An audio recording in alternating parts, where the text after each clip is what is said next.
Government मुलाजिम है, परेशान है किस तरह रिटर्न सबमिट करें, इनकम टैक्स रिटर्न 2024, क्योंकि जिससे पता करते 3 से 4 हजार रुपया मांग रहे हैं, पे नहीं कर सकते, खुद से करना चाहते हैं, सीख भी जाएंगे और आपके पैसे भी भाग जाएंगे। ये वीडियो आपके लिए बहुत ज्यादा हेल्पफुल है। इस वीडियो में मैं आपको पूरा तरीकाकार समझाऊंगा कि आप खुद से घर बैठ के किस तरह रिटर्न सबमिट कर सकते हैं। रिटर्न सबमिट करने से पहले 2-3 चीजें याद रखनी है। अगर आप सैलरी पर्सन है, तनख्वाह गवर्नमेंट चैनल से आ रही है, तो AGPR से आ रही है, CNA से आ रही है, CMA से आ रही है, किसी भी अकाउंट से आ रही है, तो आपने क्या करना है कि सबसे पहले आपने सैलरी स्लिपों का रिकॉर्ड ले लेना है, उसके ऊपर से ग्रॉस पे काउंट कर लेनी है। बैंक के अंदर जाके वो नेट पे होती है, टैक्स जो कटता है वो ग्रॉस पे कटता है, उसमें जो मेडिकल अलाउंस होता है वो आपका टैक्स एग्जम्प्टेड होता है।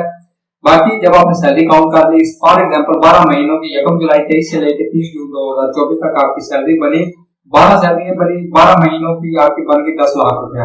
उसके ऊपर जो डिपार्टमेंट ने टैक्स काटा था वो सैलरी स्लिप से आपको पता चल जाएगा, वो आपने लिख लेना है।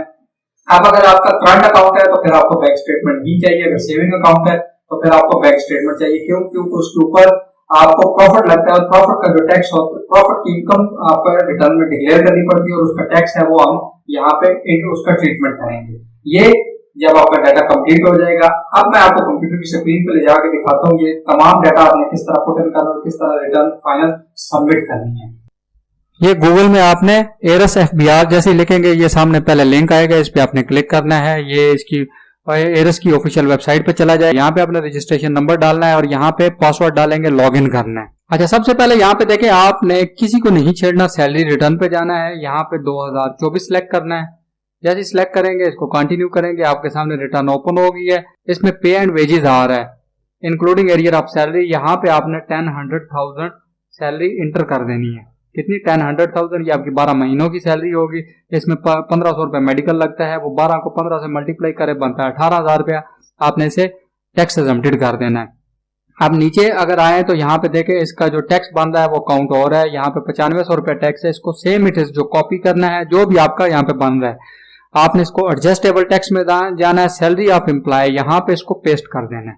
ये आप कभी देखें, यहाँ पे कोई भी टैक्स आपका नहीं काउंट हो रहा होगा। ये देखें, जो एडमिटेड इनकम टैक्स है, यहाँ पे अगर कोई टैक्स आ रहा है तो वो आपको पे किए बगैर रिटर्न सबमिट नहीं होगी। अभी कुछ नहीं आ रहा तो हमने 95 उसमें पे कर दी है। अब मजीद अब सेम इट इज आपने नीचे आना है। यहाँ पे देखें, रिकंसाइल ऑफ नेट एसेट आ रहे हैं। अब इसके अंदर आपने क्या करनी है कि इनकम इनफ्लो के अंदर जाहिर बात है आपकी इनकम आई है, इसके अंदर यहाँ पे आपने सेम 10,100,000 इंटर कर देना है। 10 लाख रुपए आपकी सैलरी आई थी।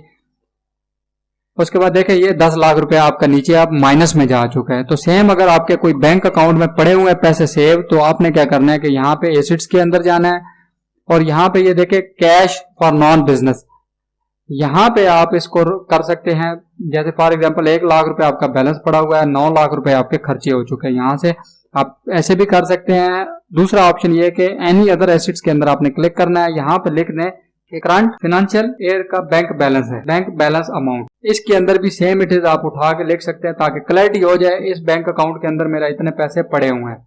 ये देखिए, इसको कैलकुलेट करना है। अब यहाँ पे देखें, सेम जो डिफरेंस आ रहा है वो 9 लाख रुपए का। इसके मतलब 10 लाख रुपए आपके टोटल थे, 1 लाख रुपया आपका बैंक के अंदर पड़ा हुआ है, तो 9 लाख आपका बैलेंस बचा।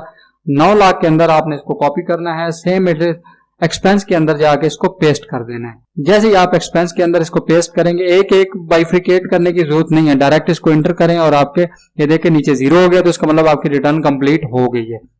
बाकी उसके बाद आपने ये देखें, जैसे इसको सेव करना है, अब आपकी रिटर्न पूरी सबमिट होगी। अब आपके कोई एसेट्स हैं, जैसे आपके पास मोटरसाइकिल है, कार है, घर है, कोई उसके बाद जमीन है। अगर आपके पास जमीन है, एग्रीकल्चर लैंड है, तो यहां से जाके उसका प्लॉट का एड्रेस देना है और यहाँ पे प्लॉट नाम दे देना है। जैसे 5 मरला मेरा फला जगह पे घर है, उसकी कीमत तकरीबन 10 लाख रुपए की है, 10,100,000।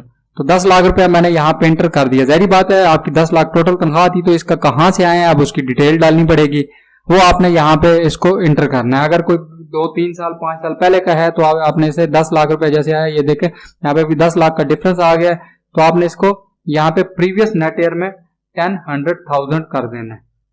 जैसे ही आप इसको करेंगे, क्योंकि जाहिर बात है आपके पीछे से चल रहे हैं, तो ये आपका 0 हो जाएगा।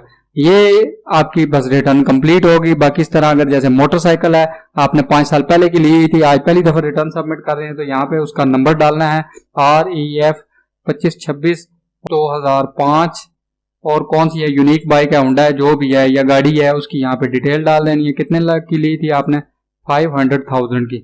तो सेम इट इज, ये देखें अभी 500,000 का आपका डिफरेंस आ जाएगा। अब इस 500,000 को आपने यहाँ से इसको 15 कर देंगे, 1500,000, तो इसका मतलब है कि ये जीरो हो गया, ये आपके प्रीवियस एसेट्स में चले गए। जाहिर बात है आपका पहले से थे, इस साल सिर्फ 10 लाख तनख्वाह, 1 लाख बैंक में पड़ा है और 9 लाख आपके खर्चे हो गए। तो इस तरह आपकी रिटर्न कंप्लीट होगी। इसको यहाँ से जाना है, सबमिट करना है, सबमिट पे यहाँ पे आपने पेन देना है और उसके बाद यहाँ से सबमिट कर देंगे, आपकी रिटर्न जब सबमिट हो जाएगी। जिनका अकाउंट सेविंग था, अब सेविंग की जाहिर बात है उसका प्रॉफिट आ रहा होगा तो उसकी एंट्री कहाँ पे डालनी है, ये देखिए नीचे टैक्स चार्जेबल में जाना है, फाइनल टैक्स के अंदर जाएंगे, फाइनल टैक्स में नीचे बॉटम पे चलते जाए, ये देखें profit on date 7 billion, amount not exceeding 5 billion.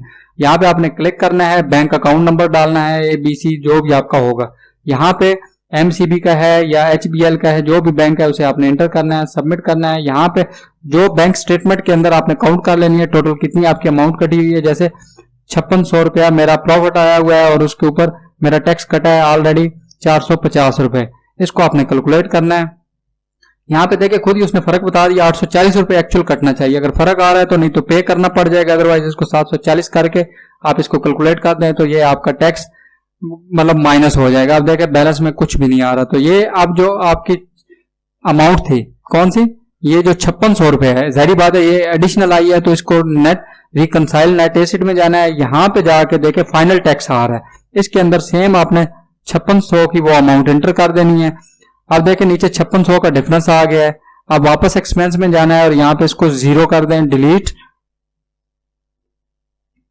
अब वापस अगर आएंगे तो ये देखें यहाँ पे 9,56,000 आ रही है अमाउंट, इसको आपने यहाँ से कॉपी करना है, सेम इट इज आपने इसको पेस्ट कर देना है तो आपकी रिटर्न कंप्लीट हो जाएगी। आपने इसको क्लिक करना है, सेम इट इज आपने सबमिट पे जाके इसको सबमिट कर देना है पेन दे के। तो ये एक छोटा सा मेथड था रिटर्न सबमिशन का, बहुत सिंपल सा था। आई होप सो वीडियो आपको अच्छी लगी होगी। चैनल को सब्सक्राइब कर लें, वीडियो को लाइक करें, बहुत सारी वीडियोस इंशाल्लाह डेली बेसिस पे आपको मिलती रहेंगी।